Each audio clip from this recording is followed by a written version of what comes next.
Olá pessoal, tudo bem? Muito bom revê-los novamente aqui pela Academia de Juízes. Meu nome é Everson, sou juiz no TJDFT e também professor de cursos preparatórios. Vamos hoje iniciar a nossa correção da prova do Enem na matéria de Código de Processo Civil. Vamos analisar as questões 39 a 50. E, pessoal, a prova que nós vamos analisar é a prova tipo 4 do Enem, tá bom? Então, muito cuidado. Se a sua prova não for tipo 4, olhe direitinho as questões e compare para os senhores não pegarem correção errada, tudo bem? Pessoal, o nosso interesse aqui hoje para os senhores é fazer a correção extraoficial. É claro que tudo vai depender do gabarito da FGV. Não podemos aqui afirmar com certeza, né? Principalmente se tratando da FGV, que tem uma peculiar forma de cobrança, tá?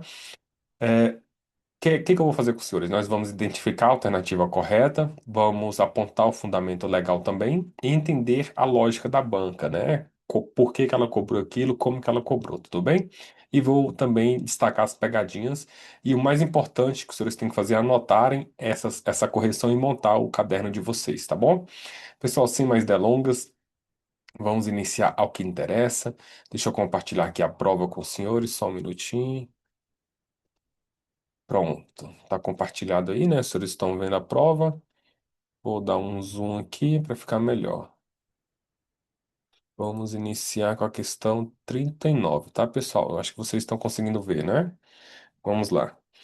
É, Jonias foi atropelado por Hilda. Questão 39. Foi atropelado por Hilda, que, distraída, avançou o sinal vermelho, atingindo-o com seu automóvel e lhe causando ferimentos de média gravidade.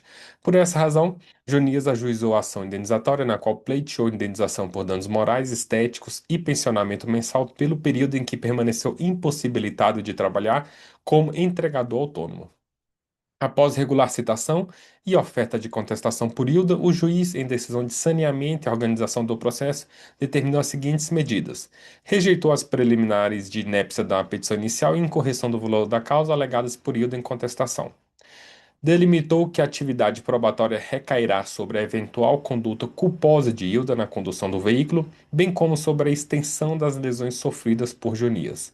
E 3. A produção de prova documental suplementar, pericial e testemunhal, designando a audiência de instrução e julgamento e nomeando José Carlos, médico ortopedista, como perito. A respeito do caso acima, assinale a alternativa correta. Pessoal, a gente já inicia com a questão bem, para mim, polêmica. Porque essa questão, para mim, no meu ponto de vista, e claro, né, igual eu falei, não tem como a gente cravar, mas eu acredito que é passível de anulação. O gabarito dela, pessoal.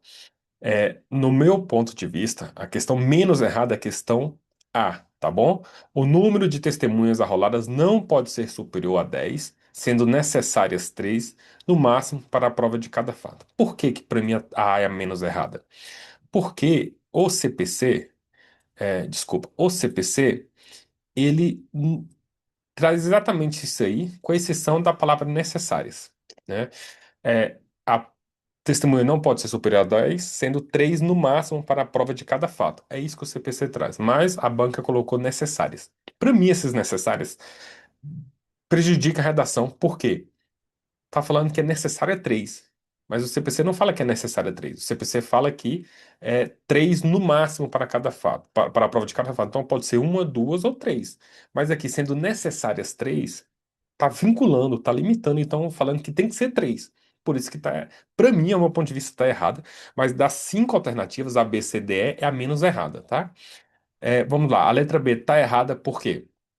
Porque na audiência de instrução e julgamento serão ouvidos preferencialmente nesta ordem perito. Então começa por perito. Perito, depois autor, ré e as testemunhas, tá? Então tá errada a ordem aqui. A C também está errada, porque fala em 15 dias, mas são 5 dias o prazo para solicitar ajustes, tá?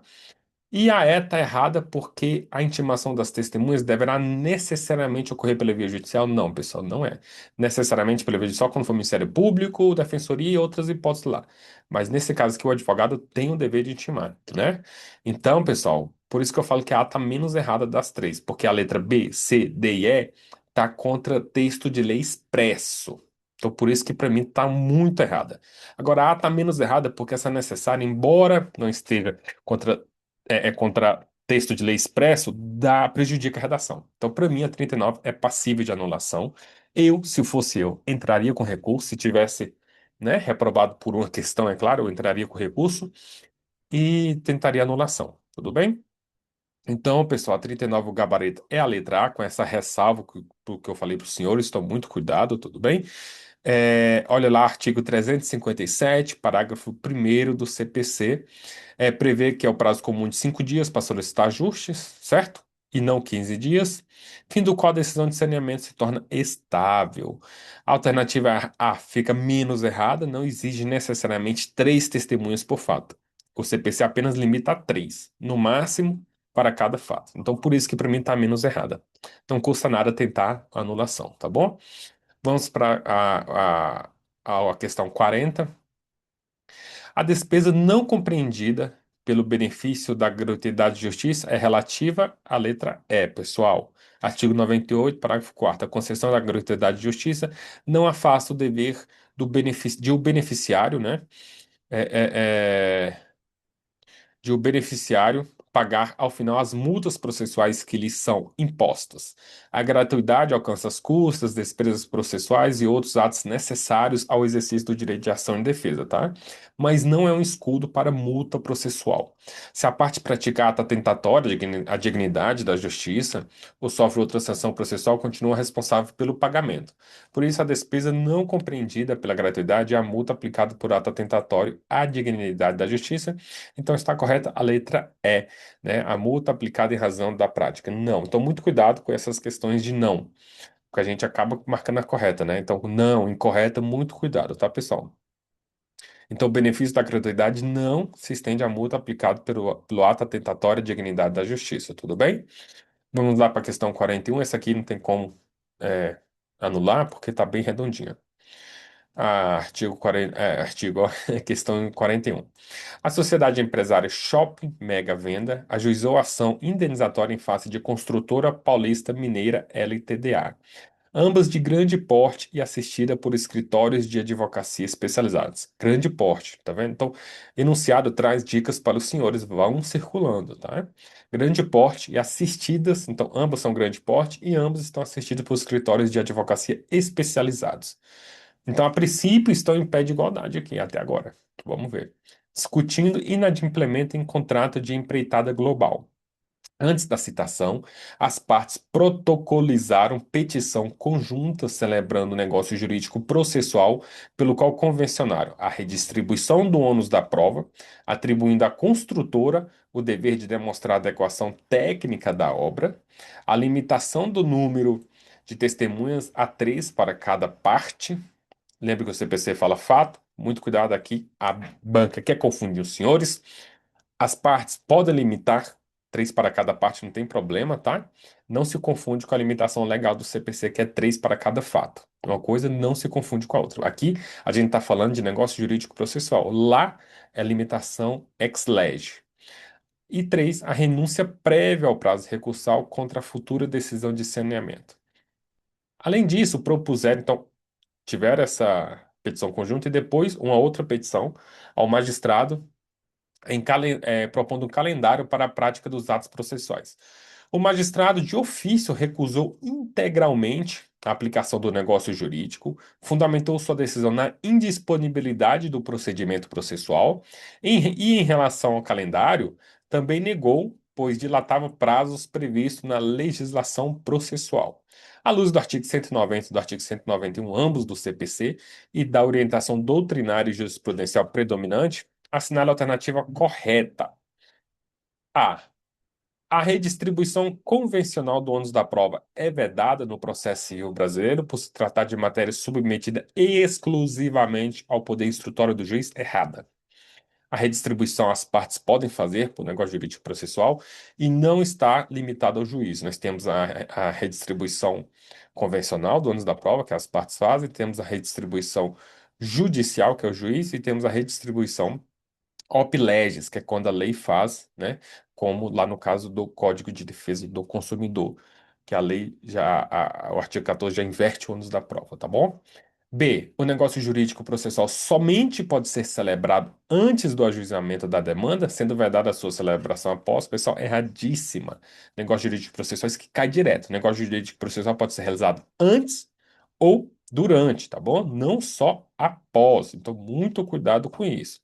O artigo 190 permite negócio jurídico processual quando as partes são plenamente capazes e o processo versar sobre direito que admite autocomposição. Ok. O juiz controla, então, a validade, podendo recusar o negócio em caso de nulidade, tá bom? Pessoal, a gente vai tratar da nulidade. Agora, veja bem, a redistribuição convencional do ônus da prova é possível, né? Desde que não recaia sobre direito indisponível, nem torne excessivamente difícil o exercício do direito da outra parte, tá bom? É, então, pessoal, pode ser antes ou depois, tá lá no artigo 190 do CPC, não tem nenhum problema, tá bom? Deixa eu só abrir aqui o artigo 190. Fala, ó. é, tá. Versando o processo sobre direito, tal, de comum acordo, as partes podem fixar calendário para as partes, atos processuais, quando for o caso, né? E o artigo 190 fala, antes ou durante o processo. Então, pode haver negócio jurídico processual antes ou durante, e não só antes, como está na letra B. Então, a letra B está errada, tá bom? A fixação de calendário processual independe de concordância do magistrado, bastando a manifestação de vontade das partes para que os prazos convencionados passem a vincular o juízo? Erradíssimo, né? Como que vai vincular o juiz se o juiz não concorda com os prazos? Não tem como, não tem como. Então, só vincula o juiz, tá? Se ele também aceitar. O artigo 191 fala de comum acordo, o juiz e as partes podem fixar calendário. De comum acordo, então o juiz também tem que aceitar. Tá bom, pessoal? Então tá errada. A letra D fala que a decisão judicial está correta, pois a eficácia do negócio jurídico processual depende de homologação judicial, podendo o magistrado recusá-lo quando entender que a convenção compromete a duração razoável do processo ou altera os prazos legais de natureza peremptória. O pessoal está errado isso aqui, porque não tem essa previsão no CPC.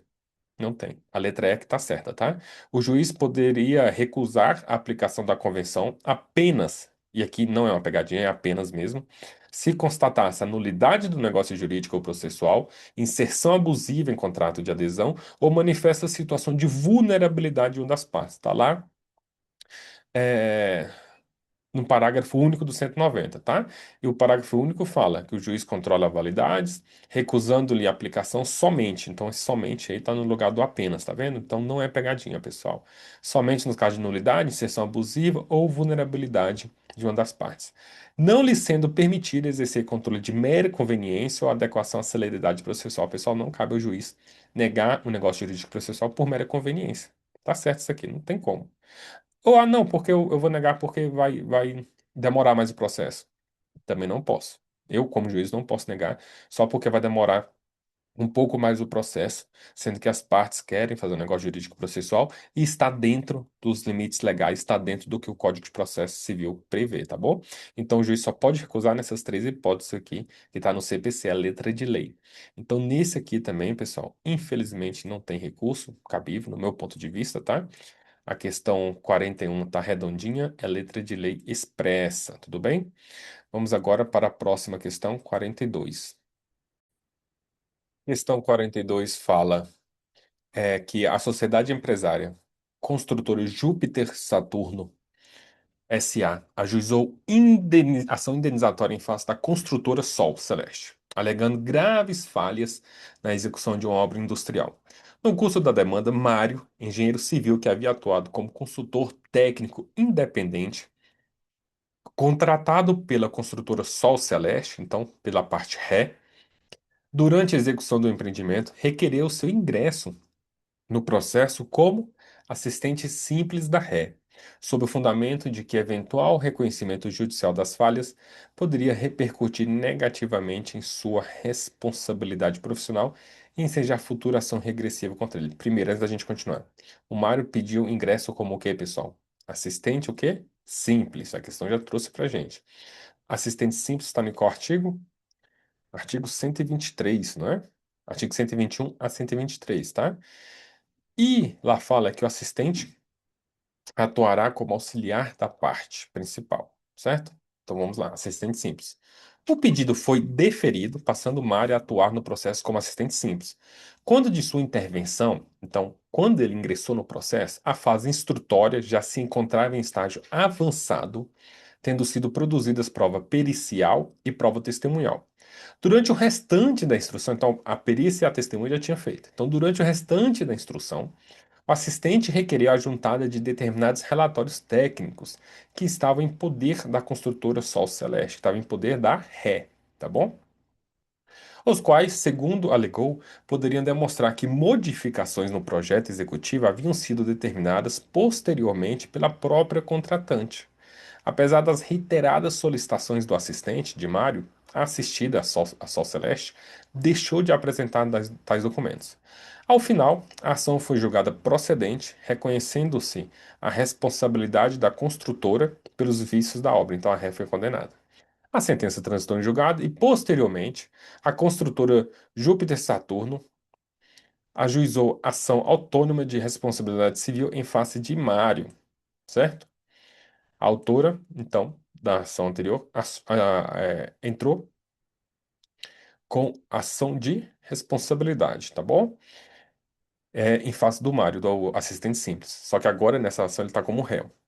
Sustentando que o engenheiro teria contribuído tecnicamente para os defeitos estruturais identificados na obra.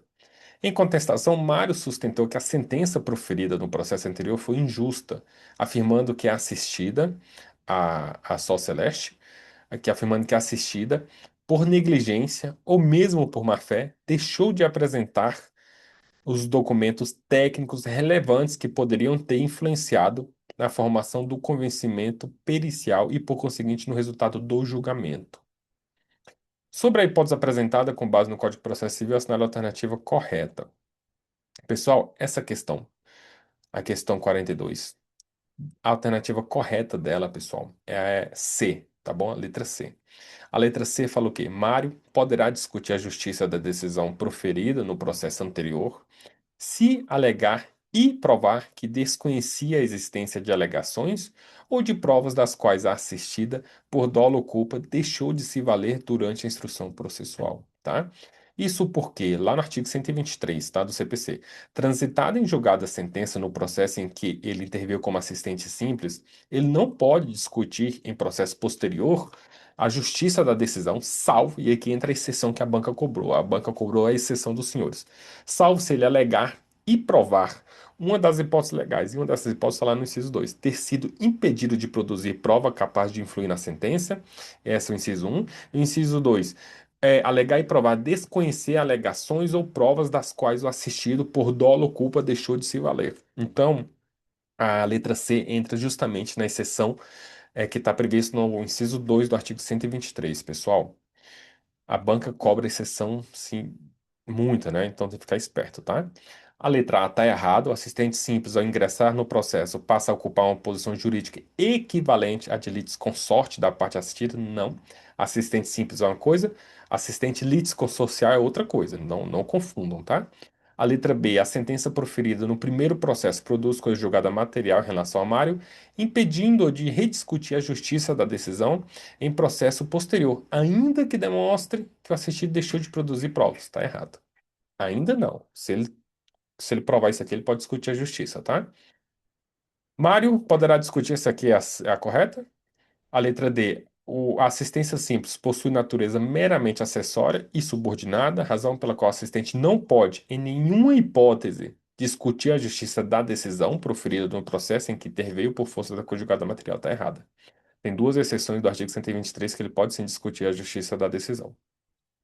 Por ter ingressado no processo após o início da fase instrutória, Maria encontra-se necessariamente vinculada aos elementos probatórios já produzidos, sendo-lhe vedado invocar omissões probatórias da assistida para afastar os efeitos da sentença. Já vimos que tem exceção, ele pode invocar sim, não tem problema nenhum, tá bom? Vamos agora para a questão 43. João ajuizou ação em face de Caio, no qual pretendia a satisfação do crédito decorrente do inadimplemento dos aluguéis e encargos acessórios, devidamente documentados, devidos pelo locatário. Então, tudo documentado. Os valores pretendidos por João somavam um montante que representava cerca de uma vez e meia o total do patrimônio de Caio. Então, o valor da dívida era maior do que o patrimônio de Caio, sendo certo que o inadimplemento perdurou por anos. Então, a dívida é maior do que o patrimônio de Caio e o inadimplemento já tem anos aí. Devidamente citado e ciente da regularidade da dívida, então a gente já tem aí, ó, mais outras informações. Ele foi citado e a dívida está regular. O enunciado falou para gente. Artificiosamente, Caio doou o imóvel de sua propriedade em favor de seu sobrinho, como forma de evitar que o bem fosse objeto de construção. Nesse cenário, como forma de garantir o reconhecimento de nulidade da doação, João deverá promover a ação pauliana cabível em se tratando de fraude contra credores, devendo demonstrar que a alienação do bem levará o devedor à insolvência e a simulação do negócio jurídico em conluio com o adquirente? Não, né? Tá errado esse aqui. Apresentar simples petição na ação imóvel em face de Caio, em se tratando de fraude à execução e ainda demonstrar a existência de conluio entre Caio e seu sobrinho para que haja anulação da doação, sendo dispensável a intimação do adquirente? Pessoal, não é dispensável, tá? E aqui a gente, nesse caso é fraude contra credores, a gente não fala de anulação. C. Apresentar simples petição na ação que move em face de Caio em se tratando de fraude à execução, sendo dispensável a demonstração de má-fé na hipótese, devendo haver a intimação do adquirente para que, caso queira, oponha embargos de terceiros. E aí, o que que vocês acham, pessoal? Tá certo ou não? Certinha, tá? O artigo 792, inciso 4º, parágrafo 4º do CPC, fala que há fraude à execução quando, ao tempo da alienação ou oneração do bem, tramitava contra o devedor a ação capaz de reduzi-lo à insolvência. Tudo redondinho aqui, pessoal. A dívida era maior, lembra? Maior e anos tramitando. E ele foi citado depois que ele fez a doação. Então, aqui é fraude à execução. Porque ao tempo da alienação ou oneração, quando ele fez a doação, já tramitava essa ação dos aluguéis. Então, só que antes de declarar fraude, o juiz deve intimar o terceiro adquirente, que poderá opor o embargo de terceiro. Parágrafo 4º. É antes mesmo, não é depois. Então, guarde isso aí para as próximas provas, tá? Caio ele já estava citado, sabia da dívida por anos e doou o imóvel ao sobrinho para evitar a constrição patrimonial. Isso caracteriza a fraude à execução, tá? O credor pode alegar fraude por simples petição nos próprios autos, com intimação do terceiro adquirente. E, tecnicamente, pessoal, o efeito da fraude à execução é a ineficácia da alienação em relação ao credor, e não propriamente a anulação absoluta do negócio jurídico, tudo bem? A D está errada, tá? Não é ação pauliana. E a E também está errada, tá? Apresentar simples petição na ação que move em face de Caio, em se tratando de fraude de execução, devendo comprovar ter havido a averbação da ação ajuizada em face de Caio no registro do imóvel alienado, bem como a intimação de cliente para que, caso queira, oponha embarque de terceiro. Nesse caso aqui, no caso falado, não precisa comprovar a averbação da ação, tá? Entre no inciso 4º do 782, que basta ter a ação tramitando aí, 782 não, desculpa, pessoal, 792 que basta ter a ação tramitando, que o inciso 4 fala, né? Quando ao tempo da alienação ou da oneração tramitava contra o devedor a ação capaz de reduzi-lo à insolvência, tudo bem? Vamos para a próxima questão, a questão 44. Quanto ao procedimento nos juizados especiais cíveis e ao procedimento nas ações de rito comum do Código de Processo Civil, avalie as afirmativas a seguir. Nos juizados especiais, 1. Nos juizados especiais, a lei admite a assistência simples, mas não a litisconsorcial. Já em ação de rito comum, ambas intervenções são admissíveis. Beleza. Rito comum tá fácil, que é o procedimento comum, então admite tanto a assistência simples como a litisconsorcial. Agora, no juizado, de fato, não admite assistência simples, mas admite litisconsórcio, pessoal. Então, essa primeira aqui tá errada já, tá? É, porque a 9.099 fala, né, que é possível litisconsórcio. Então, essa um está errada por causa disso, tá? A 2 e a 3 está correta. Por quê? O rito dos juizados especiais não admite reconvenção, de fato não admite, mas admite um pedido contraposto. Em ação de rito comum, desde que haja conexão, a lei prevê a reconvenção que inclua pedido formulado contra o autor e terceiro. Redondinha. A ação rescisória não é cabível nos juizados especiais e não é, tem previsão expressa, mas isso não impede a desconstituição da coisa julgada quando o título se amparar em contrariedade ao entendimento firmado pelo Supremo. Certinho também, pessoal. Tá? A 2 tá certa, artigo 31 da 9.099, e artigo 343 do CPC. A 3 também está certa, tá? Artigo 59, veda ação rescisória, e o STF tem um repetitivo falando que admitindo a desconstituição da coisa julgada quando o título judicial contrariar a interpretação ou sentido do próprio Supremo, e isso pode ser feito no âmbito dos juizados. Então, a alternativa correta aqui é a D. 2 e 3 apenas estão corretas, tá bom? Pessoal, terminamos a 44, vamos para a questão 45 agora. Questão 45 é muito boa e ela direto cai, direto, direto. Então, leiam o artigo 311, não custa nada, tá bom? A Sociedade Empresária Agrologística Brasil ajuizou a ação de cobrança em face de Transporte Delta, sustentando que a rede deixou de pagar os valores devidos em contrato de prestação de serviços de armazenagem e transporte de grãos. A petição inicial foi instruída com cópias do contrato, notas fiscais e comprovantes de entrega das mercadorias. Três provas, hein? Três documentos. O autor requereu desde logo a concessão de tutela de evidência, muito importante, alegando que a obrigação contratual e o inadimplemento estariam comprovados documentalmente. Citada, a ré apresentou contestação afirmando genericamente, sublinhem, tá? Genericamente, que os documentos seriam unilaterais, sem, contudo, apresentar prova documental capaz de infirmar os fatos narrados na inicial. Sustentou ainda que a tutela pretendida não poderia ser concedida, pois inexistiria demonstração de perigo de dano ou risco ao resultado útil do processo.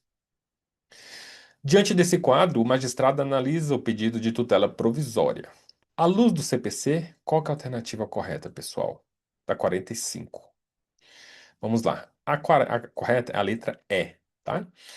Por que a letra E? A letra E fala que a tutela de evidência pode ser pode ser concedida quando a petição inicial estiver instruída com prova documental suficiente dos fatos constitutivos do direito do autor e o réu não apresentar a prova capaz de gerar dúvida razoável. O artigo 311, inciso 4º, tá? É o nosso fundamento para essa questão.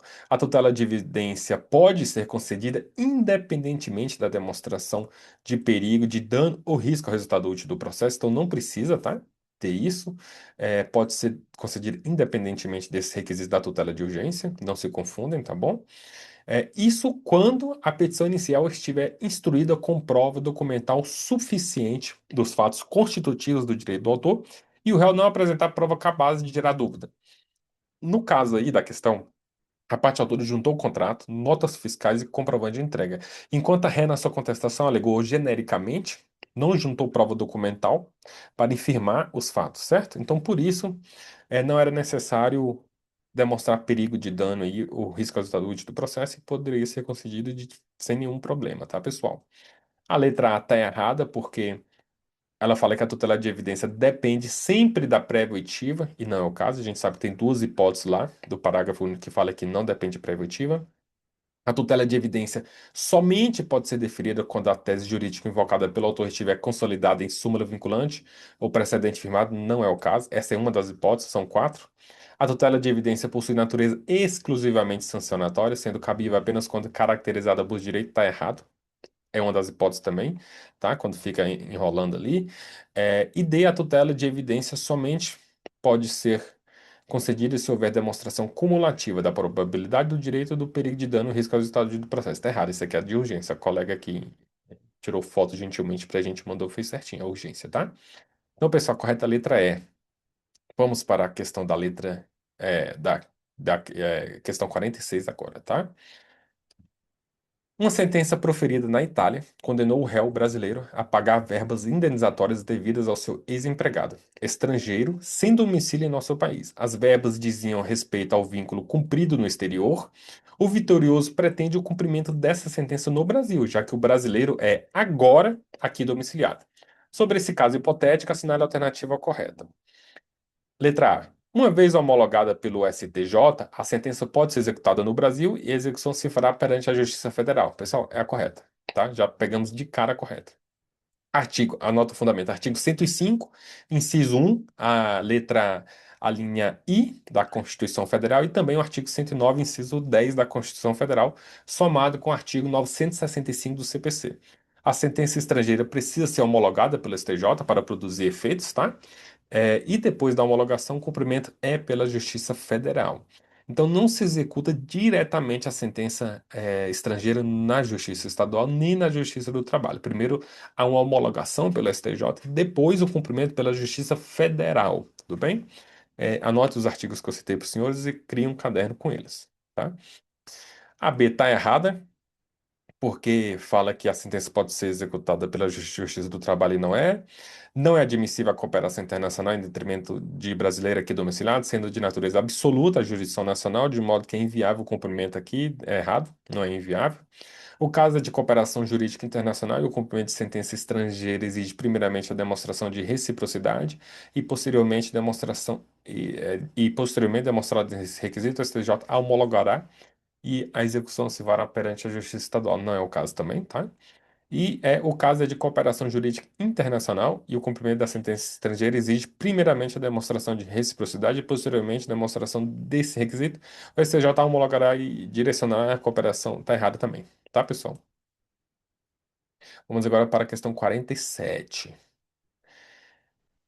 Essa questão 47, é, pode até tentar um recurso nela, tá? Mas eu não vejo muito fundamento, não, tá? Vamos lá. Avalie os provimentos judiciais. Um, a ação movida contra dois réus, um deles sendo uma autarquia federal e o outro uma pessoa puramente privada, em que a decisão julga extinto o feito quanto à autarquia, então julgou extinto, né?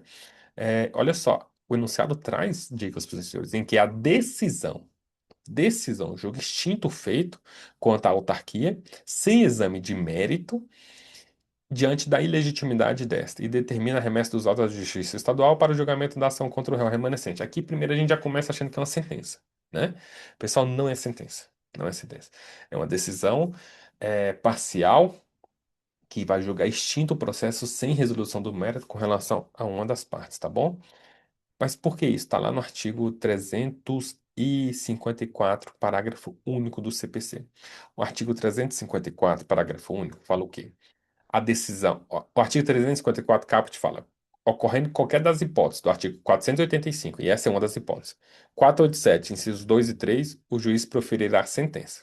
E o parágrafo único fala, a decisão, aqui se refere o caput, pode dizer respeito a apenas parcela do processo, caso em que será impugnável por agravo de instrumento. Então, aqui foi uma decisão, tá? Ou ainda que fosse sentença, é, julgando extinto o sem mérito aí, em razão da ilegitimidade, mas aqui é impugnável por agravo de instrumento, conforme artigo 354, parágrafo único do CPC. Então, muito cuidado. 2. A ação de rito comum, em que há a decisão do juiz ACO, que não recebe o apelo do derrotado, diante da intempestividade, ingresso 2 dias após o fim do prazo. Para começar, no CPC novo, o juiz de primeiro grau não faz mais é, o juízo de admissibilidade, né? O tribunal que vai fazer. Então, isso aqui, a questão dá a entender que o juiz fez errado ao exercer, a não receber o apelo e realmente fez, né? Não cabe a ele. Quem tem que fazer isso é o tribunal, tá? 3. A sentença aqui, sob a justificativa de distinção, julga o caso em sentido diverso da tese fixada no âmbito de recurso repetitivo. Com vista a obter a modificação do provimento, examine a adequação do recurso ou do meio impugnativo indicado e assinale a alternativa correta. Pessoal, essa aqui, a alternativa correta, nós temos, é a letra. Deixa eu só pegar aqui. Tá, é a letra C, tá, pessoal? Por quê? No caso um, o correto é o agravo de instrumento. Igual eu falei para os senhores já adiantei, né? 354, parágrafo único. No 2, é cabível agravo de instrumento ou a reclamação. Aqui tem uma divergência, porque uns falam que é só reclamação, né? E não tem agravo de instrumento. Então seria o caso de reclamação ao tribunal.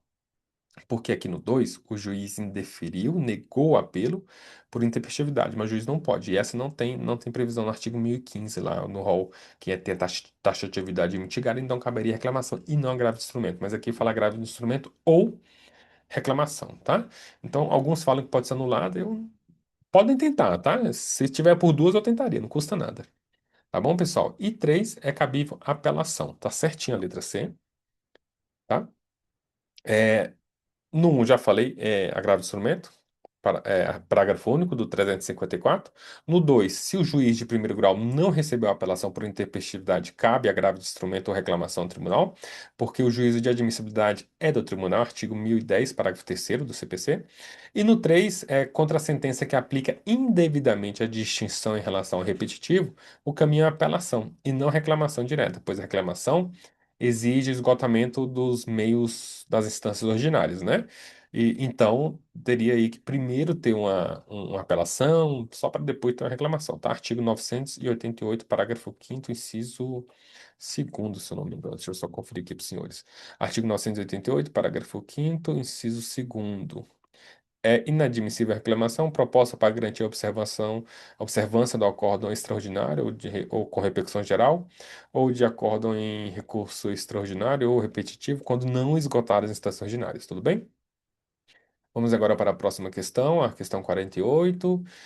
É, no que concerne ao Instituto da Remessa Necessária, assinale a afirmativa correta.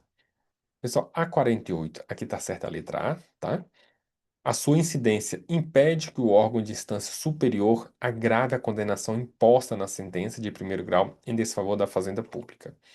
Isso porque o fundamento está no artigo 496 e na súmula que é 45 do STJ. A remessa necessária submete determinadas sentenças contra a fazenda pública e ao reexame do tribunal, né? Mas esse reexame, pessoal, não pode piorar a situação da fazenda. A súmula 45 do STJ veda isso, fala que no reexame necessário é vedado ao tribunal agravar a condenação imposta contra a fazenda pública. Isso se só houver o reexame necessário, tá bom? A remessa necessária.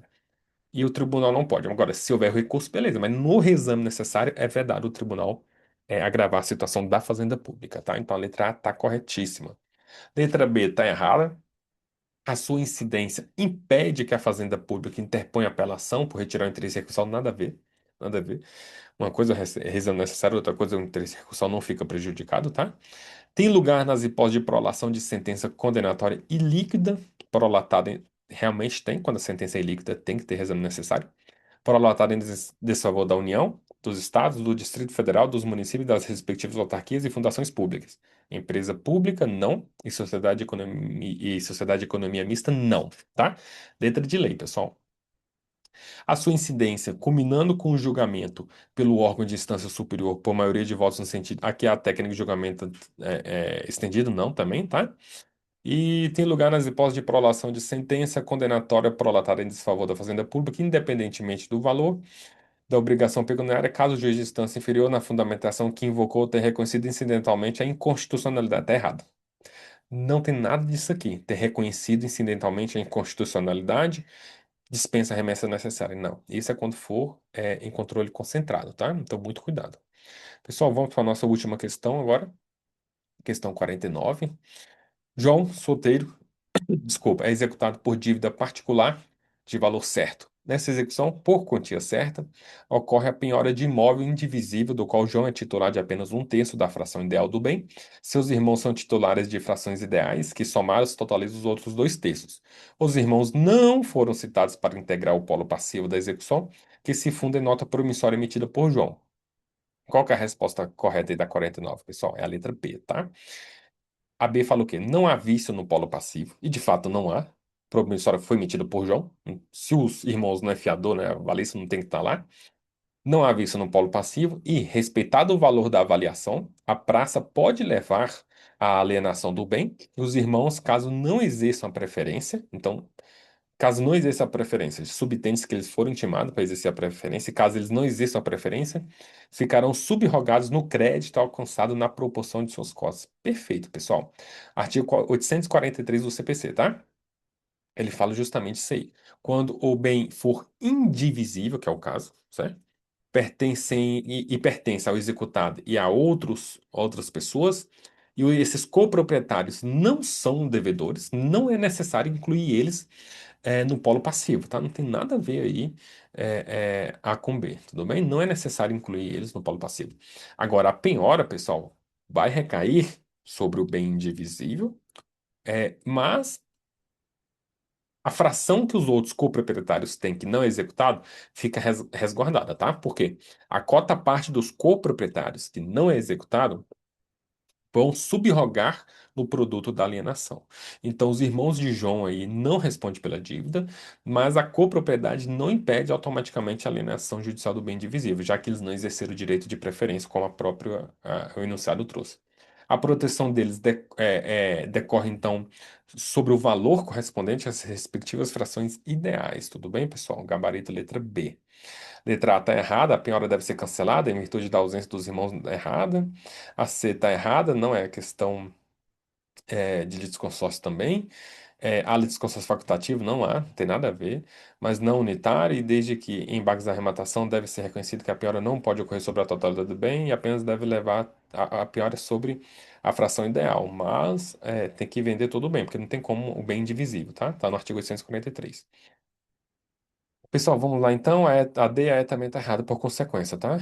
Basta ler o artigo 843. Agora, a questão 50, pessoal.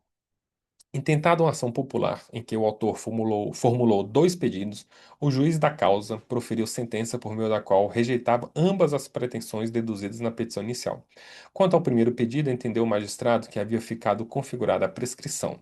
E, no tocante ao segundo, concluiu que os elementos probatórios carreados aos autos eram insuficientes para formar sua convicção acerca da ilegalidade imputada ao poder público pelo autor popular.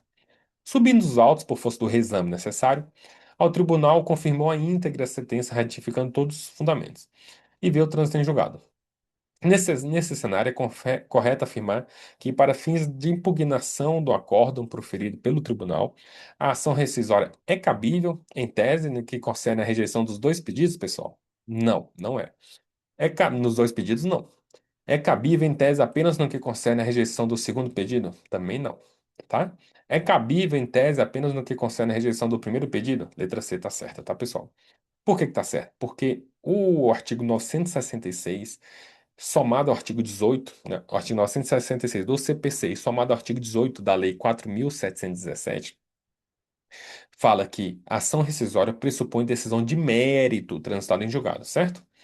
E só no primeiro caso aqui, no primeiro pedido que houve decisão de mérito, porque foi onde o juiz reconheceu a prescrição. Prescrição é matéria de mérito, artigo 487, inciso segundo do CPC. Já o segundo pedido falou que as provas eram insuficientes. Então não teve mérito, pessoal. Porque o artigo 18 fala que quando houver rejeição, a tese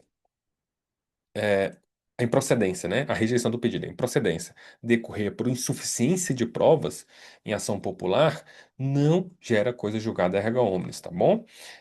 Isso porque então, a previsão expressa na Lei da Ação Popular, Lei 4.717, artigo 18, tá? Lá fala o quê?